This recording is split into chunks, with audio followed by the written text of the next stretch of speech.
حضرت علی رضی اللہ تعالیٰ عنہ نے فرمایا، عورتیں آٹا گوندتے وقت ایک غلطی کبھی نہ کریں،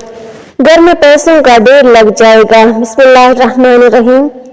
دوستو، آج کی ہماری ویڈیو آپ سبھی کے لیے بہت ہی زیادہ خاص ہے، اور خاص کر کے عورتیں اس ویڈیو کو آگے تک ضرور دیکھیں، کیونکہ دوستو آج کی اس ویڈیو میں آپ کو ایک ایسا خاص عمل بتایا گیا ہے جس کو ہماری بہنیں آٹا گوندتے وقت کریں گی تو ان کے گھر میں کبھی بھی رزق کی کمی نہیں ہوگی۔ اللہ ایسی عورت کی ہر دعا کو قبول فرمائے گا۔ اور ساتھ میں ہم آپ کو یہ بھی بتانے والے ہیں کہ رات کی بچی ہوئی روٹی پھینکنے سے گھر میں کون سا عذاب آتا ہے، اور بچی ہوئی روٹیوں کو کھانے سے گھر میں کون سی برکت آتی ہے۔ دوستو، ایک مرتبہ ایک عورت حضرت علی رضی اللہ تعالیٰ عنہ کی بارگاہ میں حاضر ہوئی اور دست ادب کو جوڑ کر گڑگڑا کر عرض کرنے لگی، یا حضرت علی، میری دعائیں اللہ کی بارگاہ میں قبول نہیں ہوتی، نہ ہی میرے پاس اتنا وقت اور طاقت ہے کہ میں ساری رات بیٹھ کر اللہ کی عبادت کر سکوں۔ مجھے آپ کوئی ایسا آسان سا عمل بتائیں جس کو کرنے سے اللہ کی بارگاہ میں میری دعائیں پوری ہو جائیں۔ بس اتنا سننا تھا۔ حضرت علی رضی اللہ تعالیٰ عنہ نے فرمایا، اے عورت، تم اپنے گھر میں جو بھی کام کرو تو اللہ کو یاد کر کے پوری سچائی کے ساتھ کیا کرو۔ جب بھی کسی سے گفتگو کرو تو محبت و احترام سے کیا کرو۔ تمہارا یہ عمل بھی ہے ایک عجیب عبادت ہے، اور اس کے ساتھ ساتھ تم جب بھی آٹا گوندنے بیٹھو تو ایک مرتبہ بسم اللہ شریف پڑھ کر اللہ سے یہ کہو کہ اے اللہ، تو نے اپنے اس بندی کو یاد کیا، تو نے مجھ تک رزق پہنچایا اور رزق پکانے کی طاقت تو نے مجھے عطا کی۔ اے اللہ، اپنے محبوب کے صدقے سے میری دعاؤں کو قبول فرما۔ اے عورت، یاد رکھنا، جب اللہ کا رزق انسان اپنے لیے یا اپنے گھر والوں کے لیے بناتا ہے تو اس وقت اللہ سے مانگی گئی دعا کو اللہ کبھی بھی رد نہیں کرتا۔ دوستو، اس کے بعد اس عورت نے پھر پوچھا، یا حضرت علی، زندگی میں مصیبت اور پریشانیاں آنے کی سب سے بڑی وجہ کیا ہوتی ہے؟ تو یہاں سن کر حضرت علی رضی اللہ تعالیٰ عنہ نے پھر فرمایا، اے عورت، یاد رکھنا، اچانک سے عذاب آنے کی سب سے بڑی وجہ اللہ کے رزق کی بد دعا ہی ہے۔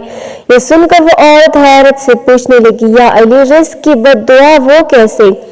تو یہاں سن کر حضرت علی رضی اللہ تعالیٰ عنہ نے فرمایا، اے عورت، جب انسان بچے ہوئے کانے کو زمین پر پھینک دیتا ہے اور اس کے بعد وہ اللہ کا رزق زمین میں پیروں تلے کچلا جاتا ہے تو اس وقت وہ رزق اللہ سے فریاد کرتا ہے، اے اللہ، تو نے مجھے انسان کے لیے پیدا تو کیا، لیکن انسان میری قدر سے بے واقف ہو کر مجھے پیروں تلے کچل رہا ہے۔ اس لیے اے عورت، یاد رکھنا، جب بھی کھانا کھاؤ تو دسترخوان پر بچی ہوئی روٹیاں بھی کھا لیا کرو، یا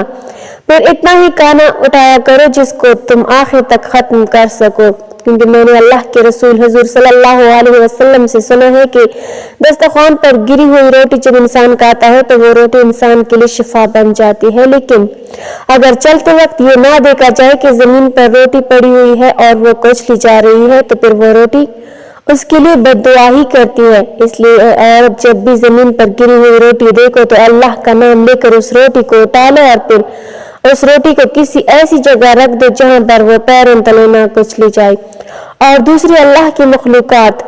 اسے آرام سے کھا سکے۔ اس سے اے عورت، اس عمل سے اللہ رزق تمہارے لیے دعائیں کرے گا، اور رزق کی دعائیں اللہ تعالیٰ کبھی رد نہیں کرتا۔ دوستو، اسی طرح ایک مرتبہ ایک شخص اپنے گھر سے باہر رات کی بچی ہوئی روٹیوں کو باہر پھینک رہا تھا۔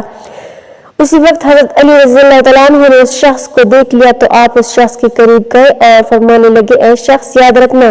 رات کی بچی ہوئی روٹی پر اللہ کا نور برستا ہے۔ رات کی بچی ہوئی روٹی میں برکت اور خوشحالی کی ضمانت ہوتی ہے۔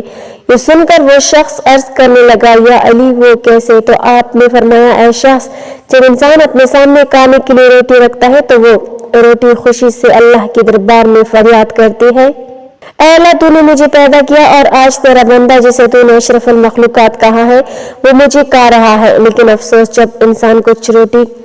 کھانے کے بعد کچھ روٹی کو بچا لیتا ہے تو پھر وہ روٹی پوری رات غمزدہ ہوتی ہے اور اللہ کے دربار میں فریاد کرتی ہے کہ اے اللہ، تو نے مجھے انسان کے لیے پیدا تو کیا لیکن انسان نے مجھے ٹکرا دیا۔ اس کے بعد یہ دیکھ کر اللہ اپنے فرشتوں کو حکم دیتا ہے کہ جاؤ، اس روٹی پر نور برساتے رہو، جس نے بھی اس کو ٹکرایا ہے اس کی گھر سے برکت کو اٹھا لو، اور جو کوئی اس بچی ہوئی روٹی کو صبح اٹھ کر کھائے گا تو ایسا شخص خوب برکت اور رحمت پائے گا،